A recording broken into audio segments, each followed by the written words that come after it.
لین with حمزہ یعقوب میں خوش آمدید۔ آج ہم تاریخ کے ایک سب سے پراسرار اور ذہین شخص کے ذہن کے اندر جھانکنے کی کوشش کریں گے۔ اور شروع کرنے سے پہلے ایک ضروری اعلان۔ یہ مواد صرف تعلیمی مقاصد کے لیے ہے اور اس میں جو آواز استعمال کی گئی ہے وہ مصنوعی ذہانت سے تیار کی گئی ہے۔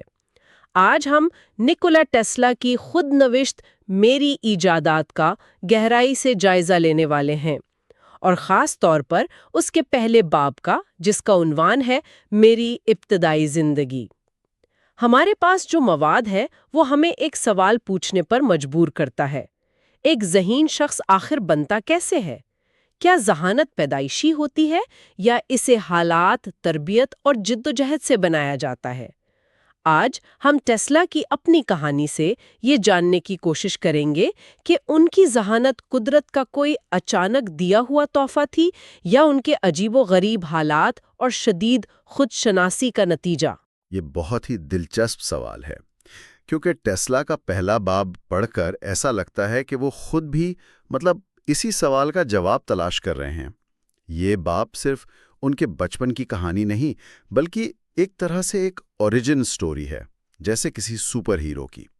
وہ ہمیں بتاتے ہیں کہ وہ کون سے اجزاء تھے جنہوں نے مل کر نکولا ٹیسلا کو بنایا، اور ان میں سے کچھ اجزاء جو ہیں وہ بہت ہی غیر معمولی ہیں۔ چلیں پھر پہلے جز سے ہی شروع کرتے ہیں۔ ٹیسلا باب کا آغاز ایک بہت بڑے فلسفے سے کرتے ہیں۔ وہ کہتے ہیں کہ انسان کی ترقی کا انحصار ایجادات پر ہے، اور ایجادات انسانی ذہن کی سب سے اہم پیداوار ہیں۔ ان کا حتمی مقصد صرف چیزیں بنانا نہیں تھا، بلکہ یہ تھا کہ انسانی ذہن فطرت کی ہر طاقت کو اپنے قابو میں کر لے۔ یہ کتنا بڑا ویژن ہے، بہت بڑا ویژن ہے، اور وہ فوراً یہ بھی واضح کر دیتے ہیں کہ ان کے لیے کام کا مطلب کیا ہے۔ وہ کہتے ہیں کہ اگر کام کا مطلب صبح 9 سے شام 5 بجے تک کسی دفتر میں بیٹھنا ہے تو شاید وہ دنیا کے سب سے بڑے کاہل ہیں، لیکن اگر سوچنے کو محنت مانا جائے تو وہ سب سے زیادہ محنتی ہیں۔ یہ نقطہ آج بھی بہت اہم ہے نا؟ وہ روایتی محنت کے تصور کو چیلنج کر رہے ہیں۔ ان کے لیے اصل کام ذہن میں ہوتا تھا، ورکشاپ میں نہیں۔ اور اس ذہن کو بنانے میں سب سے بڑا ہاتھ ان کے والدین کا تھا۔ یہاں مجھے ایک بہت دلچسپ تضاد نظر آیا۔ ان کے والد ایک پادری تھے جو چاہتے تھے کہ ٹیسلا بھی پادری بنے، جبکہ ٹیسلا انجینئر بننا چاہتے تھے۔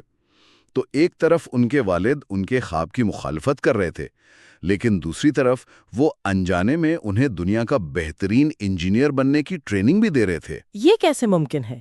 یہ اس باپ کی سب سے شاندار باتوں میں سے ایک ہے۔ ان کے والد بظاہر ان کی راہ میں رکاوٹ تھے، لیکن انہوں نے ٹیسلا کے دماغ کو ایک ہتھیار کی طرح تیز کیا۔ وہ ٹیسلا کو روزانہ ذہنی مشقیں کرواتے تھے، ایک دوسرے کے خیالات کا اندازہ لگانا، لمبے لمبے جملے دہرانا یا مشکل ذہنی حساب کتاب کرنا۔ ان کا مقصد ٹیسلا کی یادداشت، تنقیدی سوچ اور منطق کو مضبوط کرنا تھا۔ تو انہوں نے ٹیسلا کے دماغ کا آپریٹنگ سسٹم تیار کر دیا، ایک ایسا سسٹم جو بے پناہ ڈیٹا پروسیس کر سکتا تھا اور غلطیوں کو فوراً پکڑ سکتا تھا۔ یعنی والد نے دماغ کا ڈھانچہ بنایا، اس کی بنیاد رکھی۔ ٹیسلا اپنے والد کی ایک عجیب عادت کا بھی ذکر کرتے ہیں کہ وہ خود سے باتیں کرتے تھے اور کمرے میں ایسے بحث کرتے جیسے کئی لوگ موجود ہوں۔ شاید یہ بھی ایک قسم کی ذہنی مشق ہی تھی۔ بالکل، یہ ظاہر کرتا ہے کہ ان کے خاندان میں سوچنے کا عمل کتنا متحرک تھا۔ لیکن اگر والد نے دماغ کا ہارڈ ویئر بنایا تو ٹیسلا کے مطابق اس کی سافٹ ویئر یعنی تخلیقی صلاحیت وہ کہیں اور سے آئی تھی، اور وہ تھیں ان کی والدہ۔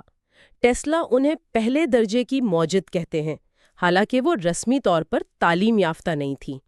وہ گھر کے لیے مشینیں اور اوزار خود بناتی تھی، دھاگے سے لے کر کپڑوں تک سب کچھ خود تیار کرتی تھی۔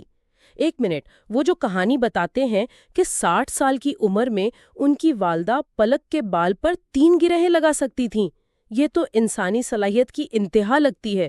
اس سے ان کی والدہ کی شخصیت کے بارے میں کیا پتہ چلتا ہے؟ اس سے پتہ چلتا ہے کہ ان میں غیر معمولی مہارت، صبر اور باریک بینی تھی۔ یہ صرف ایک دلچسپ حقیقت نہیں، یہ اس بات کی علامت ہے کہ ٹیسلا کی والدہ کے پاس وہ تمام خصوصیات تھیں جو ایک عظیم موجد میں ہوتی ہیں: مسئلے کو سمجھنا، اپنے ہاتھوں سے حل بنانا اور اس میں کمال حاصل کرنا۔